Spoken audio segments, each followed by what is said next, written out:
Hello friends, आप लोग कैसे हैं। आशा करते होंगे आप लोग अच्छे होंगे। Welcome to my YouTube channel Brijesh academy. जो भी अभ्यर्थी यूपी टेट या तो यूपी शिक्षक भर्ती का प्रिपरेशन कर रहे हैं, जैसा दोस्तों आप लोग को पता है कि यूपी टेट का नोटिफिकेशन आने वाला है, तो आप लोग अभी से प्रिपरेशन स्टार्ट कर देगा दोस्तों। क्योंकि यूपी में यानी यूपी टेट एसएसटी यानी सामाजिक अध्ययन से पूरे 60 प्रश्न पूछे जाते हैं, जो वेरी मोस्ट इम्पॉर्टेंट क्वेश्चन होते हैं दोस्तों। और आपको परीक्षा में यानी 90 प्लस इसी सामाजिक अध्ययन से ही आप ला सकते हैं, यानी नंबर इसी से ज़्यादा बनते हैं। तो चलिए दोस्तों, वीडियो को स्टार्ट करते हैं। वीडियो को स्टार्ट से इन तक बने रहेगा, तभी आपको सारे क्वेश्चन समझ में आएंगे। तो चलिए दोस्तों, वीडियो को स्टार्ट करते हैं। आप लोग से रिक्वेस्ट है कि अगर आप लोग हमारे चैनल पर नए हैं तो चैनल को सब्सक्राइब कर लीजिएगा और वीडियो को लाइक करेगा।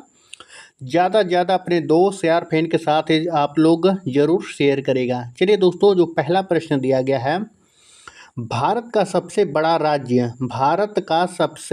बड़ा राज्य क्षेत्रफल की दृष्टि से कौन सा है। देखिए दोस्तों, कौन सा है। जो पहला ऑप्शन दिया गया है उत्तर प्रदेश। उत्तर प्रदेश दोस्तों यह जनसंख्या की दृष्टि से सबसे बड़ा राज्य है।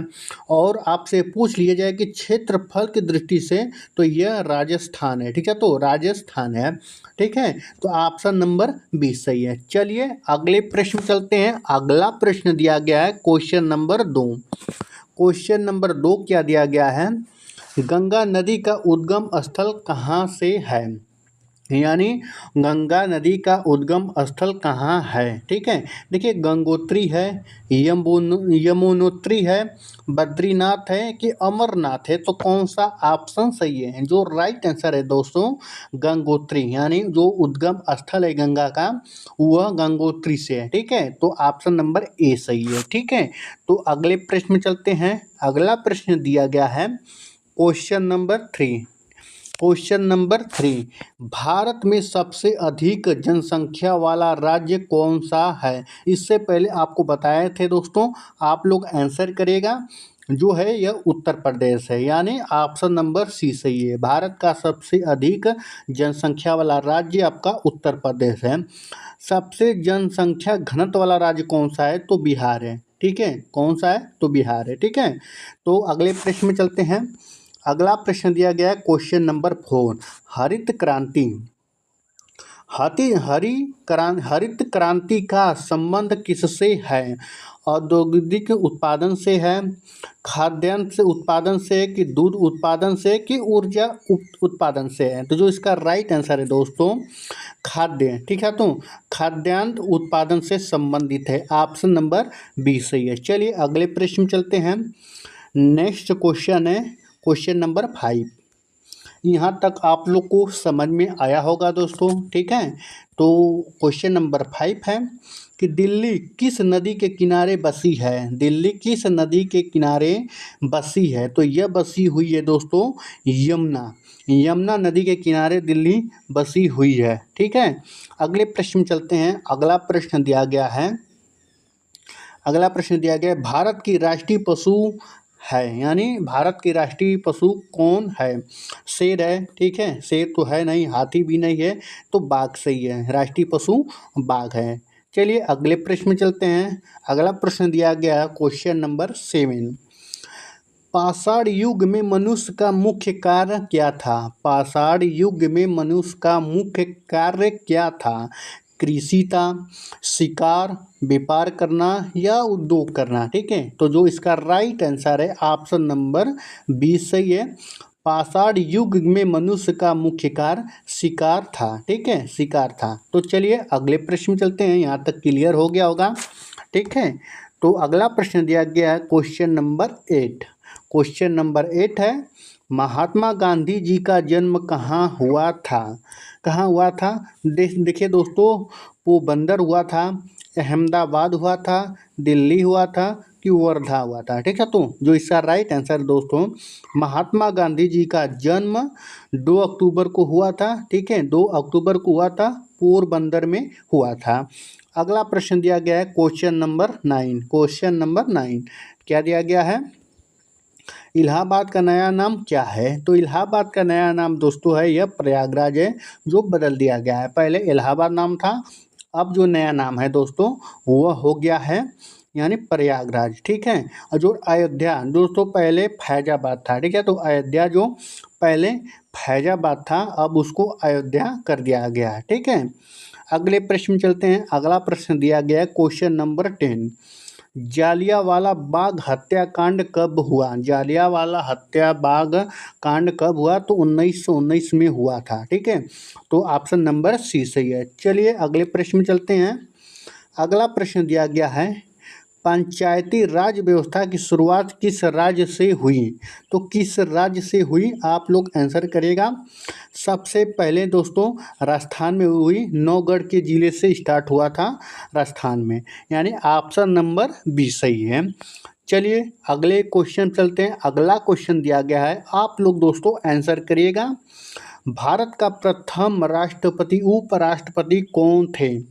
डॉक्टर सर्वपल्ली राधाकृष्णन। तो ऑप्शन नंबर ए ही सही है, यानी डॉक्टर सर्वपल्ली राधाकृष्णन ही भारत के उपराष्ट्रपति बने, ठीक है। तो अगले प्रश्न में चलते हैं। अगला प्रश्न दिया गया question number 13। Question number 13, Meghdoot ग्रंथ के रचयिता कौन थे? तो कौन थे आप लोग दोस्तों आंसर करेगा। जो इसका राइट आंसर है 13 का option number B, Kalidas. Kalidas थे, मेघदूत के ग्रंथ के रचयिता कालिदास थे। अगले प्रश्न में चलते हैं। अगला प्रश्न है 14, ठीक है। 14 इसमें दिया गया कच्छ का रण किस राज्य में स्थित है? तो जो कच्छ का रण है वह गुजरात के राज्य यानी गुजरात राज्य में स्थित है। ऑप्शन नंबर ए सही है। चलिए अगले प्रश्न में चलते हैं। अगला प्रश्न दिया गया है, किसके शासनकाल को स्वर्ण युग कहा जाता है? किसके शासनकाल को स्वर्ण युग कहा जाता है? तो गुप्त वंश को स्वर्ण यानी स्वर्ण युग कहा जाता है, ठीक है। तो ऑप्शन नंबर बी सही है। चलिए अगले प्रश्न में चलते हैं। अगला प्रश्न दिया गया है, भारत में चंपारण सत्याग्रह किस वर्ष हुआ? किस वर्ष हुआ? तो आप लोग आंसर करेगा। तो यह हुआ 1917 में हुआ।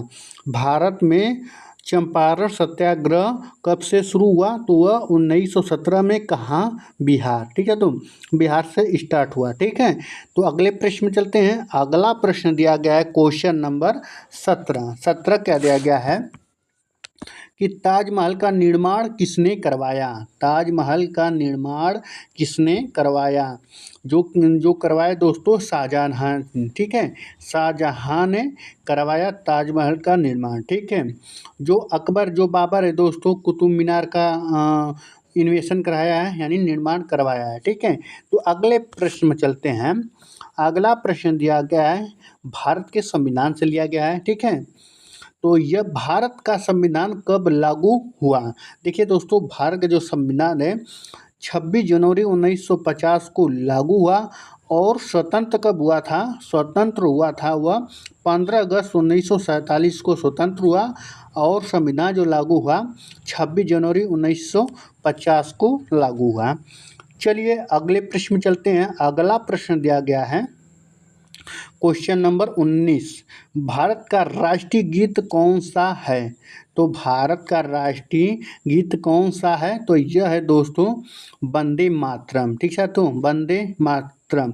राष्ट्रगान कौन सा है? तो यह जनगण मनगढ़ है, ठीक है। तो जनगण मनगढ़ यह है दोस्तों राष्ट्रगान है और राष्ट्रीय गीत है वंदे मातरम।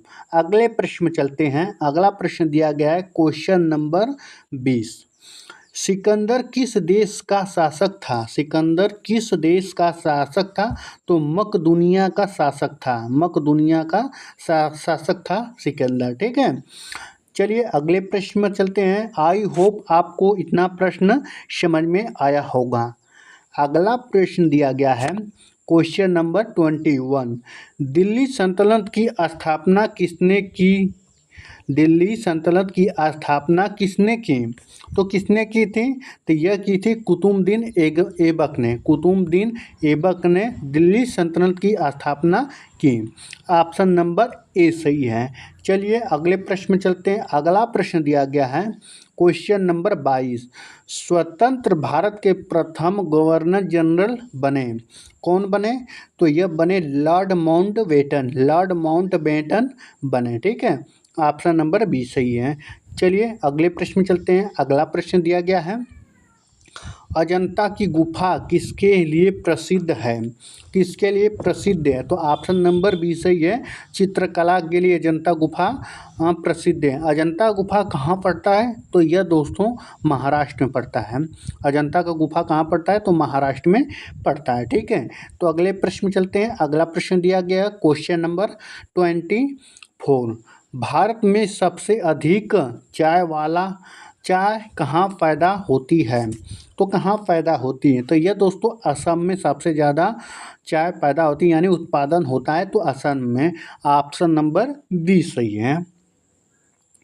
चलिए नेक्स्ट क्वेश्चन चलते हैं। नेक्स्ट क्वेश्चन दिया गया है बंगाल का विभाजन कब हुआ? बंगाल का विभाजन 1905 में हुआ।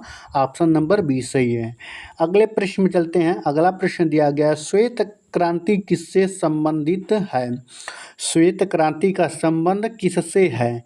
देखिए दोस्तों जो श्वेत क्रांति है, ठीक है, तो यह दूध उत्पादन से है। दूध उत्पादन से संबंधित है। चावल भी नहीं है, चीनी भी नहीं है, कपास भी नहीं है। तो ऑप्शन नंबर ए सही है। अगला प्रश्न है 27। संविधान सभा की प्रारूप समिति किसके अध्यक्ष, यानी समिति के अध्यक्ष कौन थे? संविधान सभा की प्रारूप समिति के अध्यक्ष कौन थे? तो यह दोस्तों यानी डॉक्टर भीमराव अंबेडकर जी थे। ऑप्शन नंबर बी सही है। डॉक्टर राजेंद्र प्रसाद भारत के प्रथम राष्ट्रपति बने। भारत के प्रथम राष्ट्रपति बने। पंडित जवाहरलाल नेहरू जी थे, वह भारत के प्रथम प्रधानमंत्री बने। और सरदार पटेल यह भारत के उप प्रधानमंत्री प्लस गृह मंत्री बने, ठीक है, गृह मंत्री बने। तो दोस्तों एक ही प्रश्न में कम से कम 4 से 5 क्वेश्चन आपके तैयार हो गए हैं, ठीक है। तो अगले प्रश्न में चलते हैं। अगला प्रश्न दिया गया क्वेश्चन नंबर 28। नालंदा विश्वविद्यालय किस राज्य में स्थित है? तो किस राज्य में स्थित है? तो यह बिहार में स्थित है, ठीक है, बिहार में स्थित है। ऑप्शन नंबर ए सही है। और नेक्स्ट क्वेश्चन दिया गया है 29 में क्या दिया गया है? Question number 29। किस मुगल शासक ने दीन ए इलाही धर्म की शुरुआत की थी? किस शासक ने की थी? तो यह अकबर ने की थी। अकबर ने की थी, ठीक है। तो अकबर ने की थी। और सबसे पहले अपनाने वाला दीन इलाही धर्म की शुरुआत इसने की। अपनाने वाला कौन था दोस्तों? यह था दोस्तों, कह सकते हैं अपनाने वाला पहला जो व्यक्ति था, जो दरबारी था। तो दोस्तों इसके दरबार के अंदर 9 रत्न थे। अकबर के दरबारी में 9 रत्न थे, जो बिलबर था, ठीक है। तो वह सबसे पहले अपनाने वाला प्रथम व्यक्ति था, ठीक है। देखिए जहांगीर जो दोस्तों है आगरा को बसाया था। शाहजहां, ठीक है, तो शाहजहां ने तो यानी आगरा का ताजमहल बनवाया, ठीक है। तो देखिए जो जहांगीर है यह आगरा शहर का स्थापना किया। आगरा का ताजमहल शाहजहां ने बनवाया, ठीक है। दीन इलाही का धर्म की स्थापना किसने की? तो अकबर ने की, ठीक है। तो अगले प्रश्न में चलते हैं। और लास्ट क्वेश्चन है इस क्लास का। पृथ्वीराज रासो किसके द्वारा लिखा गया है? किसके द्वारा लिखा गया है? कबीर, तुलसीदास, चंद्रबरदाई कि सूरदास? जो इसका राइट आंसर है दोस्तों चंद्रबरदाई के द्वारा पृथ्वीराज रासो का यानी पृथ्वी रासो किसके द्वारा लिखी गई है? तो यह चंद्रबरदाई के द्वारा लिखी गई है। तो ऑप्शन नंबर सी सही है। तो यहाँ तक आप लोग के साथ क्लियर हो गया होगा। तो आई होप आप लोग को वीडियो को अच्छा लगा हो। चैनल को आप लोग सब्सक्राइब करेगा। चलिए दोस्तों मिलते हैं नेक्स्ट क्लास के साथ। धन्यवाद।